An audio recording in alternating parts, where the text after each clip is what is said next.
Monsieur Foyu Katako, Oui. vous avez suivi hier sur les ondes de la télévision nationale Monsieur Faure Gnassingbé qui était avec ses ministres à Anéron. D'autres le disent qu'ils sont en conclave à Anéron. Qu'en pensez-vous? Ce n'est pas le pré-campagne. C'est une campagne, c'est pré-campagne. Pour moi, se déplacer de région en région et installer des tentes climatisées pour soi-disant des séminaires ou bien faire déplacer tout un Bataclan de ministres, de chefs protocole, de soldats et tout ça, c'est l'argent du contribuable. Anéron a besoin d'autres choses.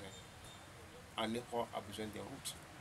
Anéron a besoin des hôpitaux. Anéron a besoin des écoles. Anéron a besoin des universités professionnelles. Anéron a besoin des grandes fermes. On voit la richesse géographique de Anéron. Togoville, la première ville du Togo, quand vous rentrez, cette ville est enclavée. Il n'y a pas de route pour aller dans cette ville. Si on me dit que Faure allait inaugurer une route qui va passer sur le lac Togo, là, on va dire qu'ils sont allés faire quelque chose. Et si on m'a dit que non, ils sont allés et ils sont en train de goudronner les routes de Togoville là, pour donner à cette ville-là sa fierté là. On peut dire quelque chose. Quand vous allez à Anéron, tout ce que vous voyez là, c'est l'exploit individuel. L'État est quasi absent. L'État n'est que là pour ramasser les impôts, les tasses. Donc c'est après 20 ans, 38 ans du père qui vont aller à Anéron pour soi-disant séminaire protocole. Pour moi, c'est de la poudre aux yeux, c'est de la campagne. Et je pense que nos frères et sœurs d'Anéron doivent les sanctionner dans le. Il était avec les chefs vaudous, hier devant les chefs vaudous, chefs traditionnels à Anéron. C'est pour leur parler de comment ils vont gouverner le pays. Non, pour moi, c'est ça qui gêne un peu le Togo. Des gens, soi-disant, des rencontres des US coutumes, se laissent amadouer par quelqu'un qui banalise la vie, qui n'a pas de la valeur pour la vie, qui désacralise la vie. Ce qui fait que quand on voit nos chefs coutumiers ici, là, moi j'ai honte à leur place, quoi. Quelqu'un qui, à quelques jours de l'élection législative, se permettre, à travers des députés, d'initier des projets de modification pour s'offrir des mandats à vie. Et cette personne vient, vous venez le recevoir, bon, ce qui se passe dans ce pays-là, et les gens qui prennent l'autorité à travers la poursuite des intérêts sont en train de perdre leur autorité. Et demain, quand quelque chose va se passer dans ce pays-là, qui va parler aux gens? Qui va parler? On va l'écouter.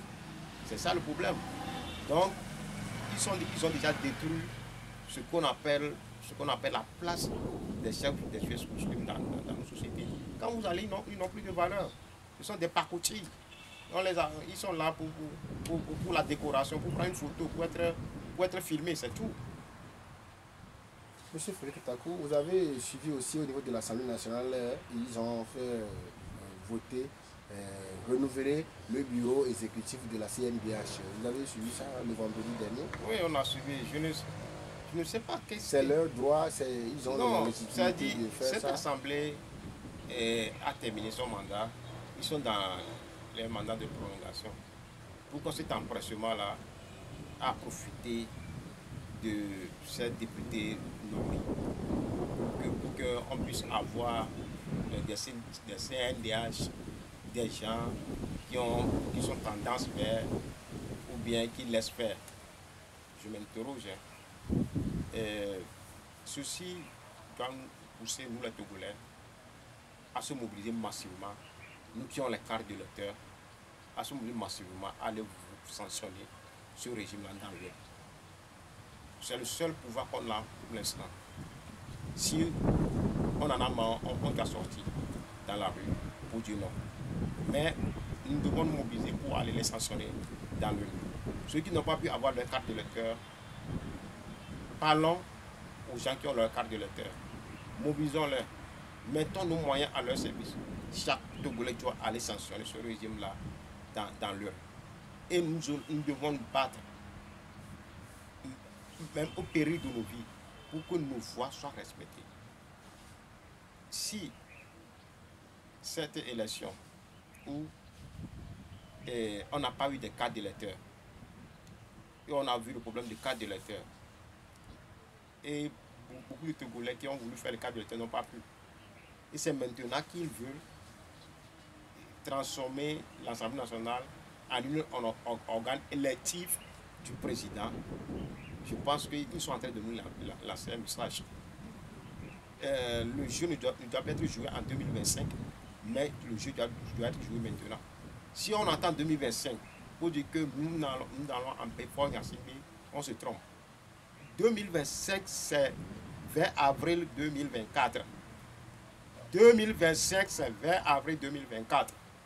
Nous devons mettre fin à ce régime-là, à ce 20 avril 2024. Merci. Merci beaucoup.